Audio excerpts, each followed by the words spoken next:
Ava Whitmore stood in front of a narrow mirror inside the service hallway of the Grand Savannah Hotel. The light above her flickered slightly, casting a pale glow across the black vest and white buttoned shirt she now wore. The name tag on her chest read, Ava, not her real name, just a cover to blend into the background. 3 months earlier, she had still been living a completely different life.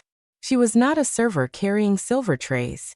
She was a senior brand strategist with a corner office and a reputation for reading people better than spreadsheets. She was also the wife of Ryan Caldwell, the chief financial officer of one of the most respected investment firms in the city. But tonight, she was here not to smile or serve drinks. She was here to find the truth. Ryan had been changing in small ways at first. Later nights at the office, phone calls taken in closed rooms, a new cologne that Ava never bought, gym visits that started out of nowhere, haircuts that looked more like preparation than maintenance. At first, she told herself it was stress. How finance did that to people. But deep inside, she knew something was wrong. 2 weeks earlier, she had found the invitation in the pocket of his jacket.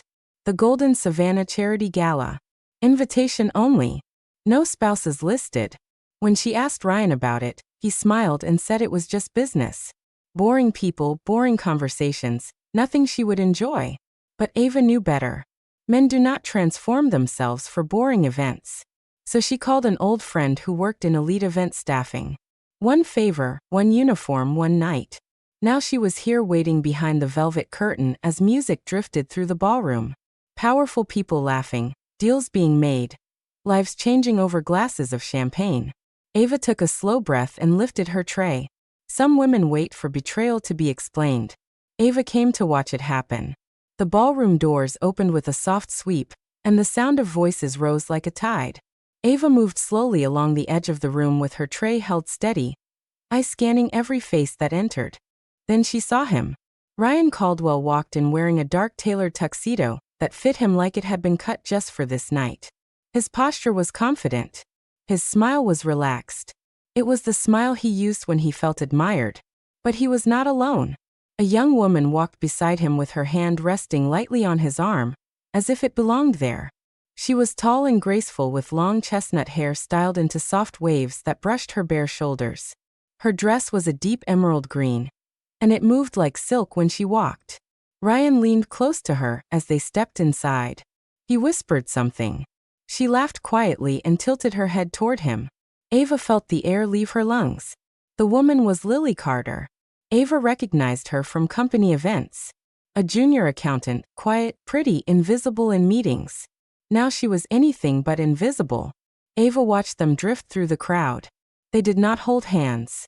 They did not kiss. But every movement between them was intimate. The way Ryan angled his body toward Lily. The way Lily leaned in when he spoke. The way he offered her a glass of champagne. And she gently shook her head. "No thank you," she said softly. Then she placed her hand on her lower stomach for just a moment. It was a small movement, almost nothing, but Ava saw it. Her heart began to race. Women do not refuse champagne at charity galas for no reason.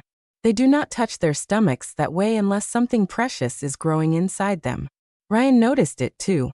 His eyes softened. His hand briefly brushed Lily's shoulder, protective, proud. They were not hiding. They were simply not being obvious. Around them, the powerful guests smiled and nodded. Ava could see the looks being exchanged. People already knew. Ryan and Lily were not a secret here. Ava moved closer, pretending to refill glasses. She heard Ryan introduce Lily to a man in a dark suit. "This is Lily Carter," he said. "She works with me." Lily smiled and shook the man's hand. Her fingers were relaxed and confident. The man raised an eyebrow and smiled knowingly. Ava wanted to scream, but instead she kept her face calm and her step steady. Her marriage was ending right in front of her. And everyone in the room already knew. Ava did not drop the tray. She did not rush toward Ryan. She did not confront Lily. She simply turned and walked toward the service corridor with slow, careful steps, as if nothing inside her had just shattered. The hallway behind the ballroom was quiet and cool. The heavy music and laughter faded into a distant hum. Ava leaned one hand against the wall and closed her eyes for a single breath. This was not the moment to fall apart. This was the moment to decide. She took out her phone and dialed a number she had not used in years. Daniel Whitmore answered on the second ring. His voice was calm and steady the way it always was. "Ava," he said, "is everything all right?" "No," she replied. "But it will be." There was a pause. "Tell me what you saw." Ava described Ryan. Lily, the way they moved together, the hand on the stomach, the quiet certainty that this was not new. Daniel listened without interrupting. When she finished, he spoke slowly. "Do you want the truth or do you want a confrontation?" Ava did not hesitate. "I want the truth. Everything." "Then you need proof. Real proof. Not feelings, not suspicions, evidence that survives courtrooms and boardrooms." Ava looked back toward the ballroom door. She could still hear Ryan laughing. "Get it," she said. Daniel exhaled softly. "I will have someone there in 30 minutes. Ava hung up. For the first time in weeks, she felt something shift inside her. The panic was still there. The pain was still there. But now it had direction. Strong women do not collapse when they are betrayed. They organize. Ava straightened her uniform and walked back into the gala. This time she was not a wife watching her marriage die. She was a strategist watching a plan begin. Ryan Caldwell unlocked the front door just after dawn. The house was quiet in a way that felt unnatural. No soft music from the kitchen, no scent of coffee, no Ava calling out from upstairs. Ryan dropped his keys on the marble table and stepped inside. "Ava," he called. "Nothing," answered him. He frowned and walked farther into the house. The living room looked normal at first. Then he noticed the wall above the fireplace. The large coastal painting that Ava loved was gone. Only a faint outline of where it had hung remained. Ryan turned slowly. The glass display cabinet was still closed, but every shelf inside it was empty. Ava antique plates and small sculptures were gone. A cold feeling crept into his chest. He hurried up the stairs and pushed open the bedroom door. The bed was made perfectly flat like a hotel room. The closet doors were wide open. His side was untouched. Suits, shoes, ties, all exactly where he left them. Ava's side was empty. No dresses, no handbags, no shoes, not even the velvet hangers she loved. Ryan stared at the space where her life had been. "What is this?" he whispered. On the nightstand lay two things. Ava wedding ring and a thick envelope. Ryan picked up the ring. It felt heavier than it should have. He turned it in his fingers, then slipped it into his pocket. He reached for the envelope and tore it open. The first page was not a letter. It was a legal document. Petitioner Ava Whitmore, respondent Ryan Caldwell. Ryan laughed softly. "This is a joke," he muttered. He flipped the page. Photographs. Him and Lily walking out of a hotel together the night of the gala, kissing under streetlights. Timestamps, locations clear and undeniable. His breath came faster. He turned another page. A letter on Whitmore and Associates letterhead. "Dear Mr. Caldwell, we represent Miss Ava Whitmore in this divorce proceeding. By the time you read this, she has vacated the marital residence. Please review Clause 14, Section B of your prenuptial agreement." Ryan frowned. The prenuptial agreement. He remembered it well. He had insisted on it. He read the clause. If the primary income earner commits proven adultery, all marital assets, including real estate and company interests, transfer to the injured party. Ryan stopped breathing. For the first time in his life, the room felt smaller, and it was only just beginning. Ryan's phone vibrated in his hand. Daniel Whitmore's name appeared on the screen. Ryan answered immediately. "Daniel, what is going on?" he demanded. "This is insane. Ava has lost her mind." Daniel's voice was calm and distant. "You should check your email, Ryan." There was a pause as Ryan opened his laptop with shaking hands. A board notice filled the screen. Emergency meeting. Shareholder vote. Executive suspension. "What is this?" he whispered. Daniel spoke slowly. "Ava attended the meeting this morning. Her attorneys were present." Ryan felt the ground shift beneath him. Why would she be there? She has nothing to do with the board. Daniel let out a small breath. "You really never bothered to learn about her family, did you?" Ryan's heart pounded. "What are you talking about?" Daniel continued. Whitmore Group funded the first angel investment that kept your firm alive 10 years ago. That money did not come from venture capitalists. It came from Ava's father. Ryan's mouth went dry. That was anonymous. Yes, Daniel said. By design. Ryan sank onto the edge of the bed. Ava's father was not just a retired man who read books. He owned controlling shares across multiple companies, including this one. Ryan's voice cracked. Ava does not even use that last name. She chose not to, Daniel replied. She wanted to be loved, not invested in. Ryan stared at the empty wall. Daniel delivered the final blow. Ava Whitmore owns 51% of the voting shares. She is the controlling shareholder. Ryan closed his eyes. This morning, Daniel continued, she removed you from your position. Ryan whispered, you are lying.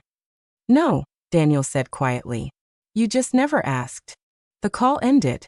Ryan sat there alone, surrounded by the empty room. For the first time, he realized he had not married a dependent woman. He had married the owner of everything. Ryan had barely processed the last call when his laptop screen changed again. A new email arrived from the legal department.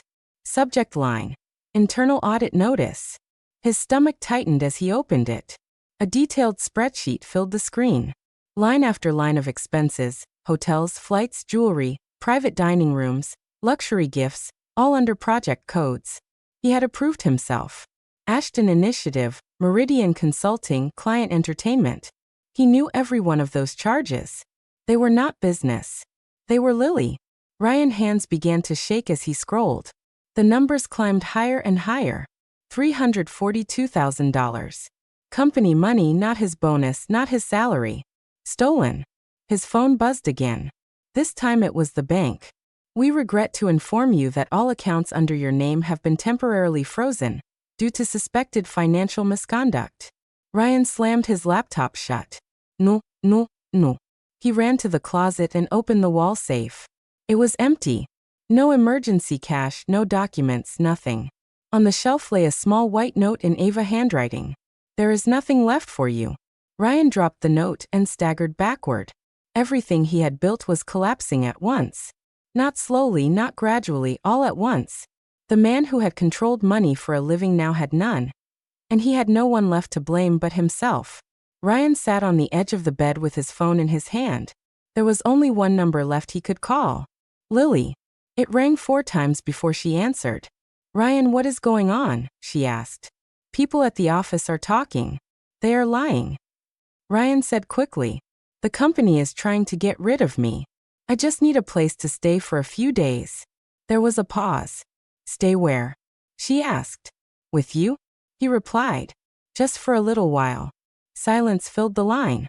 Ryan, I saw the HR notice. Lily said. You were terminated for fraud. That is just politics. He insisted. We will be fine. I promised you everything. Lily laughed softly, but there was no warmth in it. You promised me a lifestyle, she said. Not a criminal record, Ryan's voice broke. Lily, please. I love you. You loved being powerful, she replied. I loved what you could give me. I am not going to ruin my future for you. Do not come here. If you do, I will call the police. The line went dead. Ryan stared at the phone. Even the woman he destroyed his marriage for had already moved on. Ryan did not sleep that night. By morning, he was sitting at a small desk in a cheap motel, staring at an old laptop. Anger had replaced panic. If they were going to destroy him, he would destroy them too. He typed furiously. Names, accounts, offshore structures, every system he had designed to hide money for the firm. He sent the email to federal authorities and to the business press there. Now they would all fall. But what Ryan did not understand was that Ava had already moved first. The company had voluntarily disclosed everything earlier that day. Every account, every structure, every irregularity, framed as mistakes caused by one executive, him. By sending that email, Ryan was not exposing a crime. He was confessing to it. The knock came in the afternoon. 2 agents stood outside the motel room. Ryan Caldwell, one of them said, You are under arrest for wire fraud and financial misappropriation. They placed him in handcuffs. Ryan tried to speak. I am a whistleblower, he said. I sent the emails. The agent nodded. We know. That is how we confirmed it was you. Ryan said nothing more. His entire life fit into one plastic evidence bag. 5 years passed. Ryan Caldwell was no longer a powerful man. He was inmate number 741823. His hair had turned gray. His hands were rough from cleaning floors inside the prison. No one came to visit except his mother, who sent short, careful letters that he rarely answered. The man who once approved million-dollar deals now waited in line for a plastic tray of food. Ava Whitmore lived in a different world. She stood on conference stages in tailored black dresses speaking about ethical leadership and sustainable finance. Under her guidance, Whitmore Group had expanded into Asia and doubled its valuation. People listened when she spoke, not because of her name, but because she was right. At home, she had built a quiet life with Daniel. They shared simple dinners and laughter. Their daughter Lily ran through the house with bare feet and bright eyes. Ava never spoke Ryan's name. Some people do not deserve to live inside your future. They belong to a past that no longer exists. People often think revenge means hurting someone. It does not. Real revenge is refusing to let someone continue to benefit from your silence. Ryan Caldwell did not lose his life because Ava destroyed him. He lost it because he built it on lies. Ava did not scream. She did not beg. She did not expose him on social media. She simply told the truth in the right rooms. That is why the consequences were permanent. If you are listening to this and you feel trapped in a relationship where respect has disappeared, remember this. You do not need to be louder. You need to be clearer. If this story spoke to you, leave a comment and tell us where you are watching from. And if you believe quiet strength always wins, remember to like, share, and subscribe to The Art of Revenge. Your story may be